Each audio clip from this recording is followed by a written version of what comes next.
மக்களே, வாழ்க்கையிலேயே நீங்க இப்படி ஒரு கிராமத்தை நீங்க பார்த்துருக்கவே மாட்டீங்க. அப்படி ஒரு கிராமத்தை தான் நம்ம டிராவல் பண்ண கிளம்பியாச்சு. இப்ப பாருங்க, இதெல்லாம் ஃபுல்லா பார்த்தீங்கன்னா கரும்பு தோட்டம். பார்த்தா வச்சுக்கோங்களேன், தண்ணிலாம் பாருங்க அப்படியே வாடி போய் இருக்கு பாருங்க. ஆனா அந்த மேகம்லாம் பார்க்கும்போது மழை வர மாதிரி தான் இருக்கு. ஆனா அந்த பாவம் அந்த பாழா போன மக்களை பார்த்தா வச்சுக்கோ ரொம்ப ஏமாத்திட்டு இருக்கு. நிலப்பாட்டம் போட்டு அப்படியே அந்த மழை அப்படியே பார்த்தா வச்சுக்கோங்களேன், அப்படியே ஆஹ், வரலாமா வேணாவா அப்படின்ட்டு யோசிச்சுட்டு இருக்குன்னு நினைக்கிறேன். ஆனா பாருங்க, இப்படி ஒரு கிராமத்துல இப்படிலாம் ஒரு மக்கள் இருக்காங்க அப்படின்ட்டு. இந்த சைடு பார்த்தீங்கன்னா வச்சுக்கோங்களேன், இதை மஞ்சள்லாம் நிறைய பேர் போட்டிருக்காங்க. இங்க பாருங்க, நல்லா தெரியும் உங்களுக்கு. இப்ப பாருங்க, எக்கச்சக்கமா மஞ்சள் பாருங்க, பயங்கரமான மஞ்சள்லாம் போட்டு வச்சிருக்காங்க. ஆனா தண்ணி இல்லை.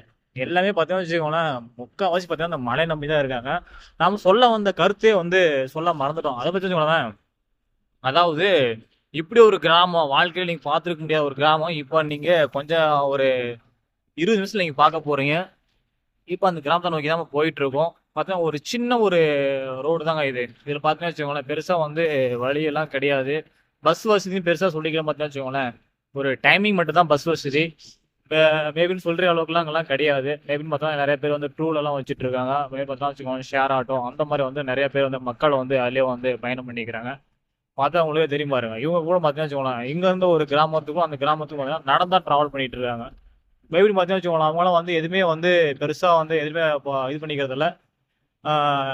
இந்த வண்டி தான் ஓட்டி போயிட்டு இருக்குன்னு பாருங்க. பார்த்தீங்கன்னா இது ஒரு கிராமம். இது பார்த்தீங்கன்னா சின்ன ஒரு கிராமம். பார்த்தீங்கன்னா வச்சுக்கோங்களேன், இது என்ன கிராமம் பேர் போட்டிருக்காங்க போர்டில். இந்த மாதிரி நம்ம கிட்டத்தட்ட ஒரு நிறைய கிராமங்களை கடந்து போக போறோம். அதுலயும் பார்த்தீங்கன்னா ஒரு முக்கியமான இந்த கிராமம் இப்படி ஒரு கிராமம் அப்படிங்கிறத நீங்க பார்க்க போறீங்க. அதுக்கு முன்னாடி இங்க போற வழித்தடங்கள்லாம் பாருங்க, எப்படி அழகா இருக்குன்ட்டு. இதெல்லாம் முருங்கைக்கீரை. அதெல்லாம் பார்த்தீங்கன்னா வச்சுக்கோங்களேன், நம்ம ஒரு ஆர்கானிக் முருங்கைக்கீரை சொல்றீங்களா, அதெல்லாம் முருங்கைக்கீரை. அதெல்லாம் பார்க்க சொல்ல ரொம்ப சாப்பிட்டா ரொம்ப உடம்பா ஹெல்த்தியானது கூட. அது மாதிரி பார்த்தீங்கன்னா அந்த லெஃப்ட் சைடு வச்சுக்கோங்களேன் பாருங்க, கிழங்கு பாருங்க. அது மண்ணில் விளையக்கூடிய கிழங்கு. அதெல்லாம் மாவு சத்து அதிகமாக கிடைக்கக்கூடிய ஒரு இது. அதெல்லாம் சாப்பிட்டா ரொம்ப உடம்பு கொஞ்சம் நல்லதுன்னு நினைக்கிறேன். நல்லது நினைக்கிறத விட அப்படிதாங்க பாருங்க. ஒரு பாட்டி பாருங்க, பாவம் இங்க பஸ்ல நடந்து போயிட்டு இருக்காங்க. அதாவது பஸ் இல்லைன்னு நினைக்கிறேன், வெளியில நடந்து போயிட்டு இருக்காங்க. அதாவது பாத்தீங்கன்னா இந்த கிராமத்துக்கும் அந்த கிராமத்துக்கும் ஒரு 2 கிலோமீட்டர் 3 கிலோமீட்டர் இடைவேளை இருக்குன்னு நினைக்கிறேன். அதுல பாத்தீங்கன்னா நடந்தே சில பேர் போயிட்டு இருக்காங்க. அப்ப பாத்தீங்கன்னா சில பேர் பாத்தீங்கன்னா வச்சுக்கோங்களேன், இங்க உள்ள அந்த கறவை மாடுலாம் பால் கறந்து அப்படி தூக்கிட்டு போயிட்டு இருக்காங்க பாருங்க. அப்படி ஒரு அம்மா நடந்து தூக்கிட்டு போயிட்டு இருக்காங்க. இந்த ஓரெல்லாம் பாருங்க, எவ்வளவு அழகா அந்த புல்லெல்லாம் ஆடுலாம் மோதிச்சிட்டு இருக்கு பாருங்க. இங்க பாருங்க பாவம், அதாவது நடக்க முடியாம அப்படியே நடந்து போயிட்டு இருக்காங்க. இதுல பார்த்தா வச்சுக்கோங்க, ஒரு ரொம்ப பார்த்தா அழகா ஃபோன் பேசிட்டு வராரு. அப்படி சைட்லயே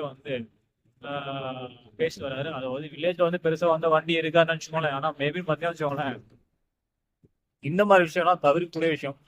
என்னன்னா ஒரு முக்கியமான ஒரு விஷயம் பண்ணா கூட வண்டி நிப்பாட்டிட்டு பேசுங்க, அதெல்லாம் தப்பு கிடையாது. ஆனா வண்டியை ஓடிட்டே ஃபோன் பேசுறது ரொம்ப ஒரு டேஞ்சரு. அப்படியே பேசினாலே கொஞ்சம் ஸ்லோவா போங்க, இல்லை கொஞ்சம் ஓரமா போங்க. ஏன்னா வச்சுக்கோங்க, உங்களை நம்பி ஒரு ஜீவன் இருக்கு, உங்க வீட்டுல நம்பி. இதாங்க அந்த இம்பார்ட்டன்ட் கிராமம். இந்த கிராமத்துக்கு மட்டும் உள்ள போயிடாதீங்க.